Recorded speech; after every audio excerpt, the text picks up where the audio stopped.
Assalamualaikum warahmatullahi wabarakatuh. Selamat bulan suci Ramadan. Selamat menjalankan ibadah puasa untuk Sobat BEM yang menjalankannya. Hari ini ada episode yang sangat spesial. Biasanya saya bersama Esi, tetapi hari ini saya bersama seorang tokoh, pimpinan Pondok Pesantren Al-Munawwaroh di Cilegon dan penulis buku Syahadat Banten, sekaligus penulis buku kumpulan cerpen Meminang PSK. Apa yang akan saya bicarakan dengan beliau? Betulkah penyair itu sesat? Betulkah puisi itu haram? Di samping saya sudah ada Kiai Haji Muktilah atau dengan nama penanya Mukti Jaya Raksa. Assalamualaikum Kak Haji. Waalaikumsalam warahmatullahi wabarakatuh. Ramadan tetap menyenangkan?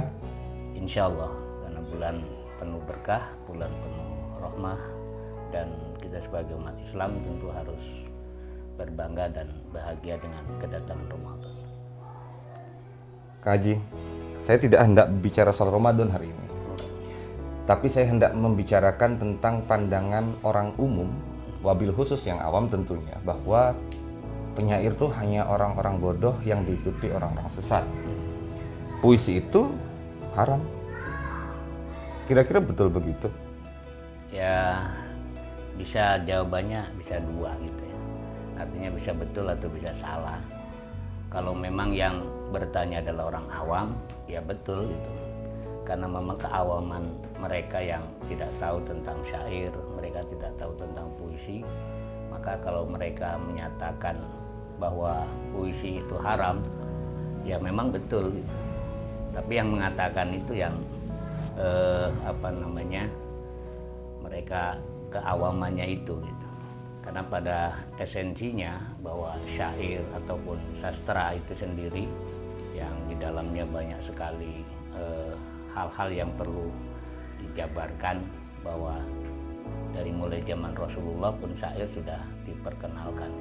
Bahkan Al-Quran turun itu karena untuk salah satunya adalah menjawab tantangan dari para ahli bahasa di zaman jahiliyah. Jadi kalau menurut hemat saya ataupun pendapat saya bahwa syair itu adalah sebagai media untuk bagaimana bisa berdakwah, apalagi di zaman sekarang ini. Tapi bagaimana dengan surat Asy-Syu'ara? Para penyair. Iya, memang kadang-kadang orang awam, apalagi awam terhadap ulumul Quran, awam terhadap tafsir gitu ya, mereka berpatokan pada Al-Quran surah 26 ayat 224 sampai 226 itu.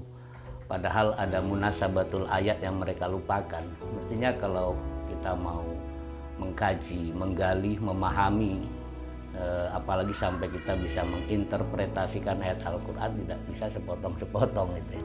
Harus full mana ayat-ayat yang saling berkorelasi antara ayat yang satu dengan ayat yang lain, atau dari satu ayat dengan surah yang lain. Maka di dalam ulumul tafsir atau ulumul Quran itu dibahas tentang munasabatul ayat.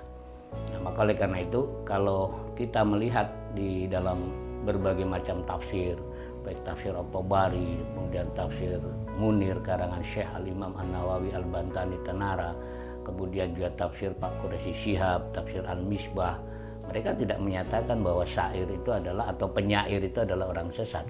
Justru yang menyesatkan itulah yang pada esensinya adalah orang sesat. Tapi kalau kita lihat di surat Asy-Syu'ara itu, pernyataan paling pertama adalah soal semacam penyair itu memang tidak disukai Allah, hanya pengecualian.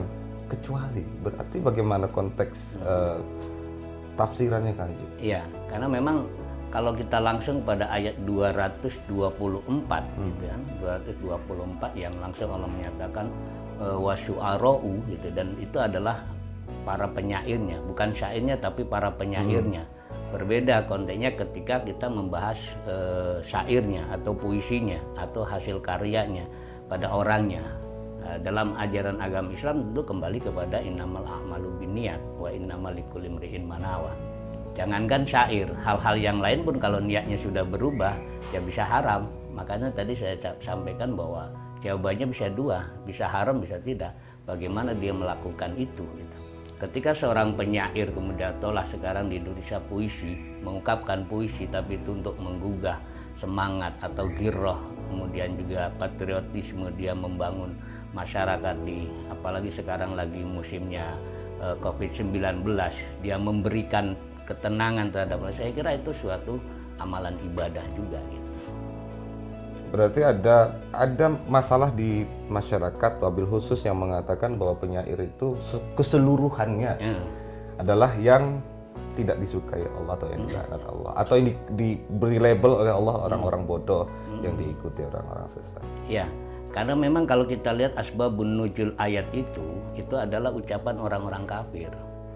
Ucapan orang-orang kafir yang menyatakan bahwa Al-Quran itu adalah bikinan Muhammad.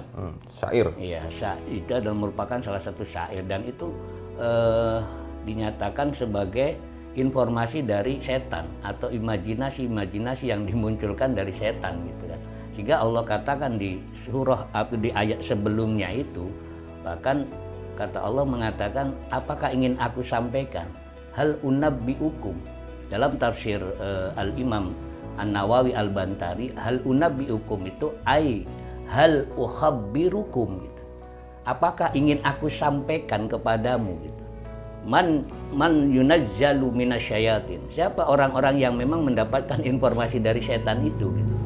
Nah, memang di situ diungkapkan adalah penyair-penyair yang memang dia terkontaminasi oleh al-kahinah, oleh para dukun-dukun, oleh para orang-orang penyembah-penyembah berhala. Sehingga mereka orang-orang kafir itu menyamakan Al-Quran dengan syair-syair di zaman jahiliyah. Sehingga Al-Quran menjawab itu.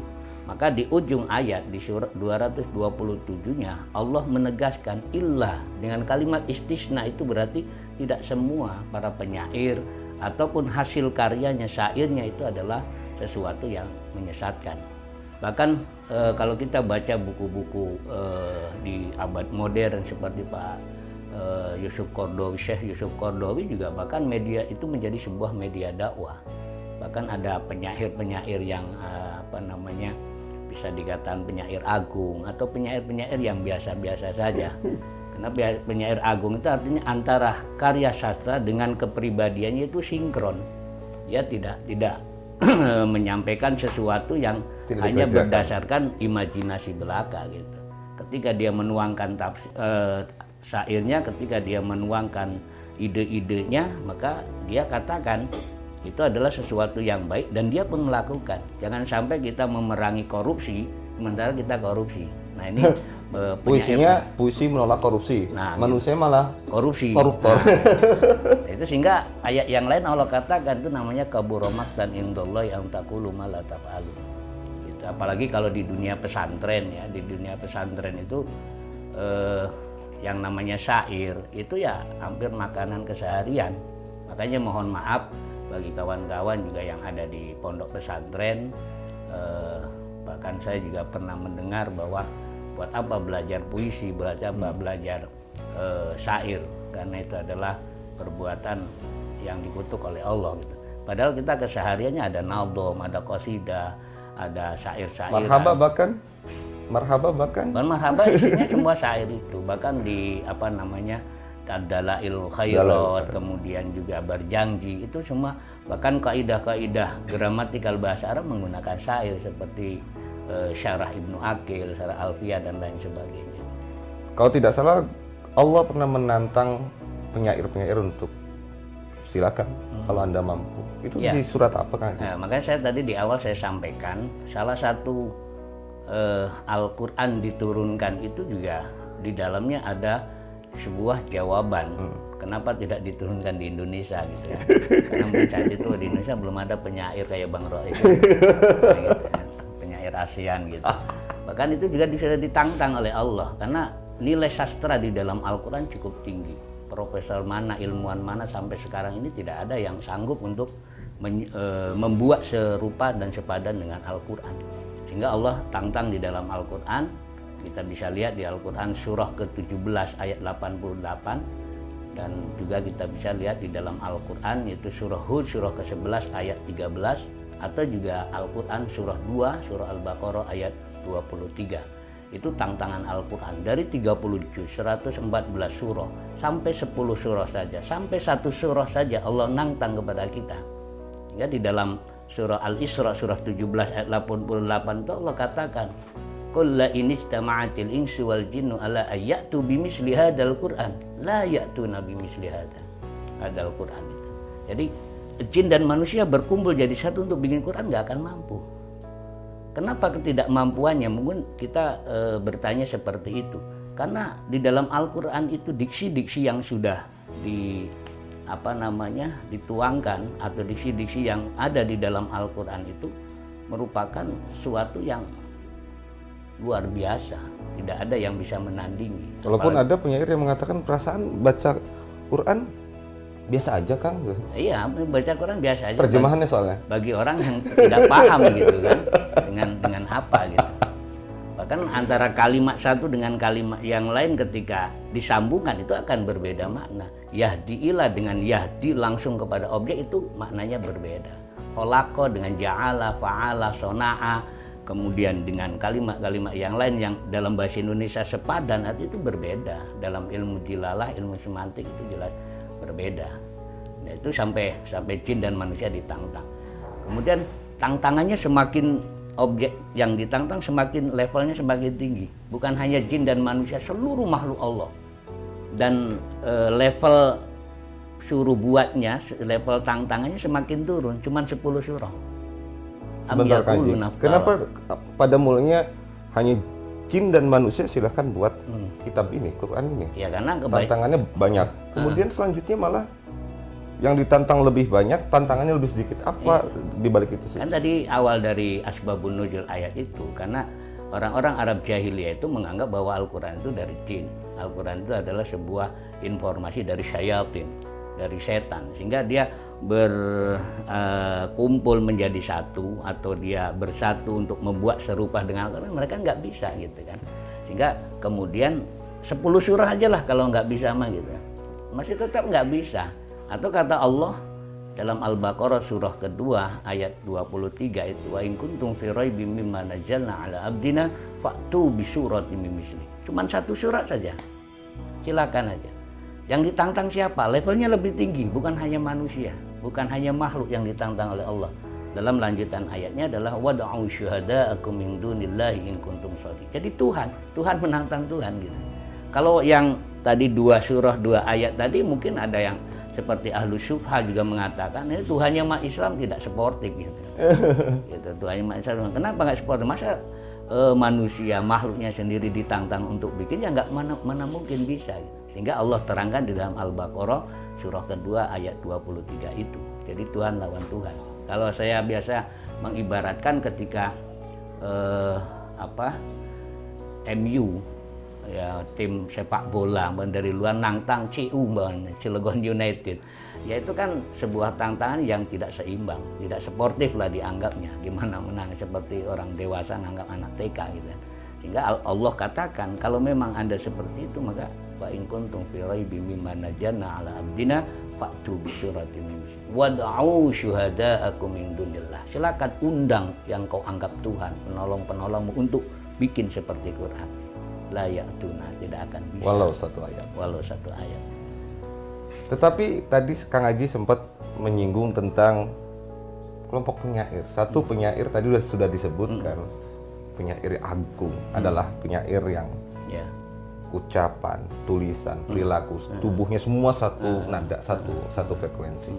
Bisa dilanjutkan yang lainnya, Kang Haji? Ya. Ada juga penyair-penyair yang dalam kelompok orang Arab itu yang saya analisa gitu, ada sebutnya penyair agung ya. Atau juga ada penyair-penyair biasa gitu. Penyair biasa itu ya dia bisa membuat karya sastra, karya syair, tetapi dia sendiri belum bisa mengaplikasikan itu.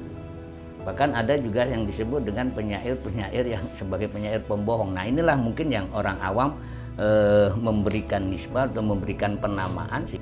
Penyair pembohong itu seperti apa, guys? Penyair-penyair pembohong itu adalah penyair-penyair yang memang tidak sesuai dengan apa yang disyariatkan oleh agama gitu kan.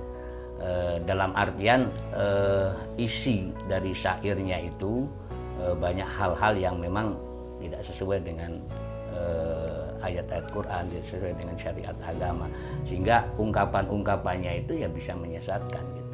Bisa menjadi suatu orang tidak tergugah untuk menjalankan sesuatu.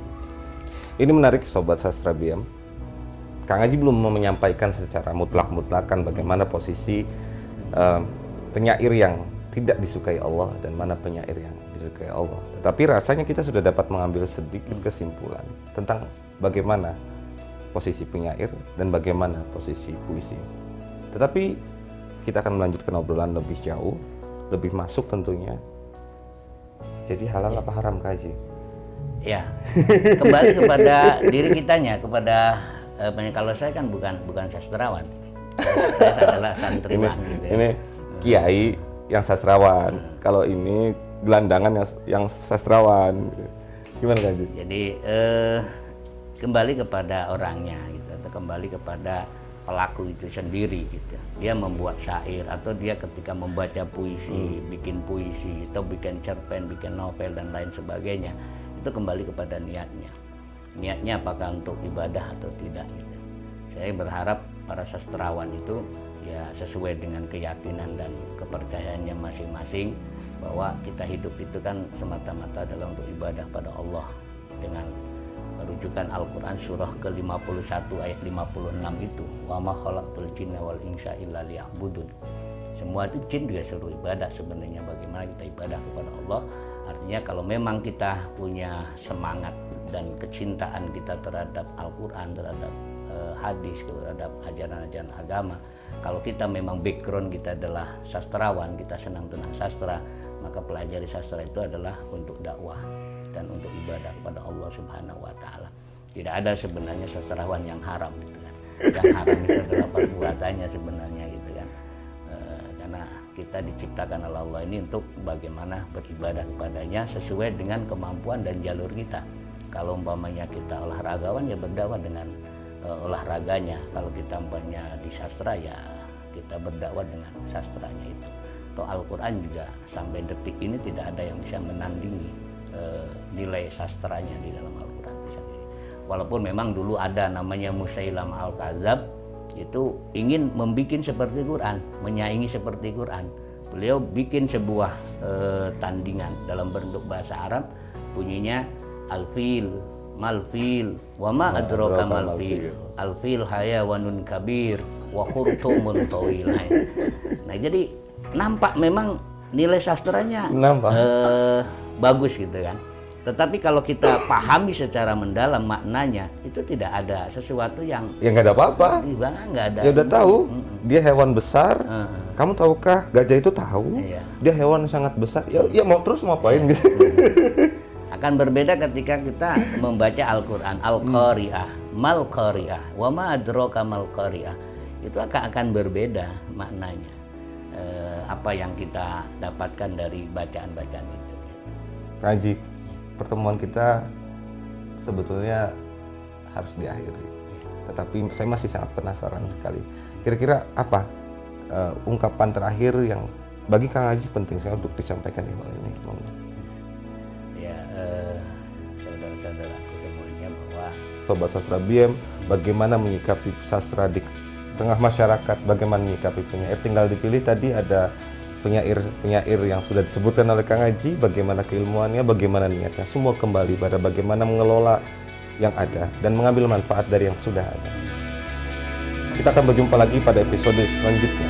Jangan lupa like, comment, share, dan subscribe. Salam berkarya dan berbagi inspirasi. Ini memang pembahasan yang sebetulnya tidak cukup satu pertemuan tadi. Episode ini biarlah menjadi pengantar untuk teman-teman. Semoga manfaat.